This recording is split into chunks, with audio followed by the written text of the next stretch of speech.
sem ser orgulhoso aqui, tá? Sem menosprezar ninguém. Mas deu dó dos ateus. Deu muita dó. Ah, meu Deus, os ateus. Pessoas frustradas com Deus. Foi isso que eu percebi assistindo esse vídeo aqui, ó. Quero falar com você sobre esse vídeo aqui. Muito importante que você assista. Colocaram 25 ateus para tentar convencer um cristão de que Deus não existe. Olha só isso aqui. O título é Um cristão versus 25 ateus. Quem que é o cristão que está aqui refutando esses ateus? O pastor Tassos Licurgo, meu amigo, meu irmão. Irmão de caminhada mesmo. Pastor Tassos, um homem cheio da unção de Deus, cheio de conhecimento, né? E eu percebi que com muita facilidade ele colocou as provas diante desses homens, dessas mulheres que aqui indagaram ele. Irmãos, e ficou claro e evidente, que a única coisa que um ateu tem dentro de si é mágoa, frustração, e não quer aceitar de que existe um Deus todo-poderoso que criou todas as coisas. E a única forma que ele consegue, né, segundo a mente de um ateu, provar que Deus existe é apontar as feridas, as mazelas do mundo e dizer assim, por que acontece isso, por que acontece aquilo, mas prova de que Deus não existe. Eles não conseguem provar. Eu não sei como um ateu consegue ser ateu. E digo para você, quem é ateu tem uma fé muito grande. Porque para ser ateu precisa ter muita fé mesmo. A Bíblia diz, né, que os céus proclamam a glória de Deus. A criação, né, a obra de suas mãos. Não tem como você olhar para a natureza, para você olhar para esse mundo, para você olhar para tudo, para o ser humano e dizer assim, não, tudo isso aqui veio do nada, irmão, não tem como. Tem que ter muita fé no ateísmo para acreditar nisso. Tem que ter muita fé mesmo, irmão. Então, nesse vídeo aqui só ficou provado, né, o quanto essas pessoas estão magoadas com Deus e não têm a mínima capacidade de provar que Deus não existe. O pastor Tassos Licurgo aqui foi muito usado pelo Espírito Santo para trazer luz diante dessas pessoas. Eu quero mostrar só um pedacinho que eu acho muito importante e vou deixar na descrição aqui o vídeo original, que é do canal Foco, tá? Aí você assiste lá. E sigam o pastor Tassos Licurgo, ok? Ele é uma bênção. Vamos ver aqui um pedacinho? Olha só. Sobre a mesa, né? Ó. Caio, Tassos, o senhor lembra fisicamente Tesla? Eu sempre pareço alguém. Que inclusive é um dos cientistas assim que deveriam ser mais celebrados. Eu também acho incrível. É que você falou que precisa ter mais fé para ser ateu. Eu comecei a ser ateu porque, assim, a minha avó, quando eu era criança, ela me levava para a igreja católica para acender vela e também me levava na Umbanda. Era uma religião freestyle, entendeu? Né? E aí eu não via aquilo se materializando nas nossas vidas de alguma forma. E eu fui crescendo e eu fui começando a questionar aquilo. E eu acabei sendo muito refém do materialismo das coisas. Então, assim, eu acabo me vendo como uma pessoa que realmente não tem fé nas coisas. Eu não tenho fé em coisas. Eu vejo resultados materiais das coisas e é nisso que eu acredito. Você busca as evidências. Exato. Primeiro existe um mandamento. Você percebeu que o cara já colocou uma mágoa para fora, uma frustração. Eu sou ateu porque minha avó me levava para acender vela, não sei o que, mas já tem uma mágoa aí. Você vê que não é um argumento sólido, não existe por isso, ou porque eu, por aquilo. Não, sempre tem algo do coração. Você assistiu o vídeo inteiro, você vai perceber. Olha a resposta do querido pastor Tassos Licurgo.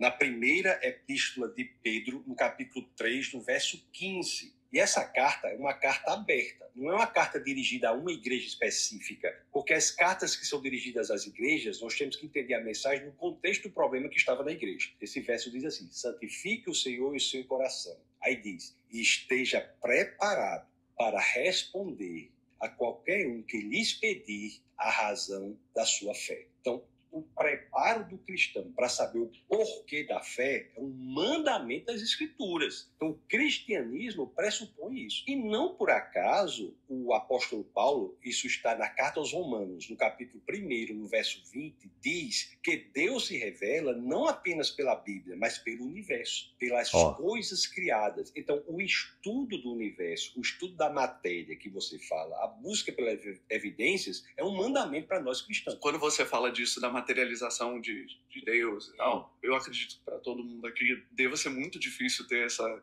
essa noção porque não é algo palpável. Então, eu já deduzo que isso venha de uma crença. E nós não conseguimos ter isso. Eu, pelo menos, não consigo de jeito nenhum. Sabe? Nós estamos juntos num ponto. Nós não vamos aderir a um modelo de mundo por ser saudável, fazer bem. Vamos aderir a um modelo de mundo se houver evidências. Sim. A busca pela verdade é o que nos move.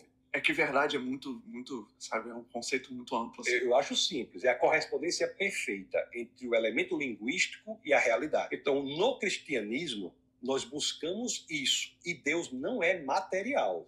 Deus é imaterial. Espírito. E a própria matéria aponta para uma causa imaterial. Eu acho que é muita abstração. Eu tenho que crer nesse material para eu entender o material. Eu acho que o material está aqui na nossa frente. O material não dá informação suficiente para falar da sua própria existência. Nós temos que buscar algo fora para justificar a existência do material. Eu estou falando da ciência, da cosmologia contemporânea, por exemplo. Isso foi a conclusão a que chegaram os cientistas em meados do século passado, quando disseram que a matéria, o espaço e o tempo e as próprias leis da natureza vieram a existir a partir do nada. Se a matéria veio a existir a partir do nada, pressupõe-se que a causa da matéria não é material, porque se material fosse, ela não teria vindo a existir, ela já existia. Então a causa que cria aquilo que nunca existiu, fazer com que isso exista, tem que ser imaterial. E um sinônimo de imaterial é espiritual. Para nós, Deus é espiritual, não é material. Pronto, Eles acabou. dizem que precisava de algo surgir do nada, entre aspas e tal. Só que eu entendo que isso é parte de uma falta de conhecimento na época, de que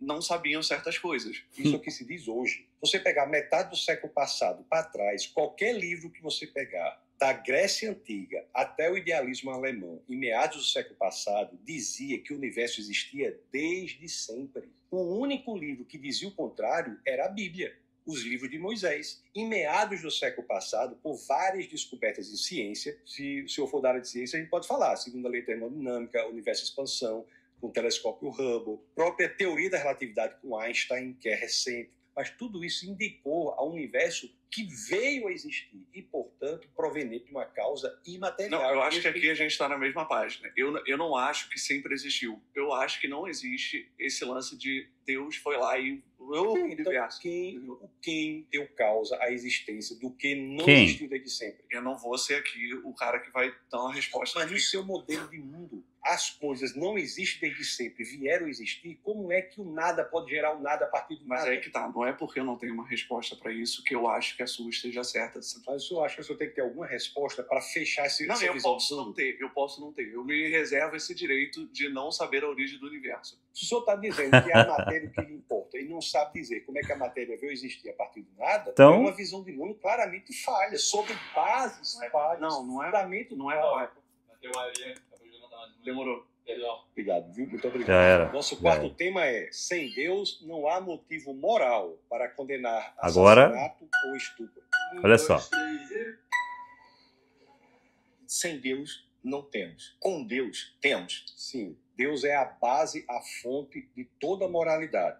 Graças à existência de uma fonte moral objetiva é que nós temos Presta atenção nisso. O que é certo, errado, justo, injusto, bom ou mal. E como você pode dizer o que é certo e o que é errado? Tanto que as cruzadas dizem que todos lutaram ao poder de quê? De Deus. Estamos lutando em nome de Deus. Então, se o lado A fala que está lutando em nome de Deus e o lado B diz que está lutando em nome de Deus, quem está certo? Mas por que isso seria um problema para o senhor se Deus não existe? Por que a sua sensação de que isso é errado existe? Se não há uma fonte objetiva de moralidade, qual é o problema em torturar uma criança? Dentro da sua visão de mundo, por que o senhor se insurge contra a injustiça? Com base em quê? Consciência.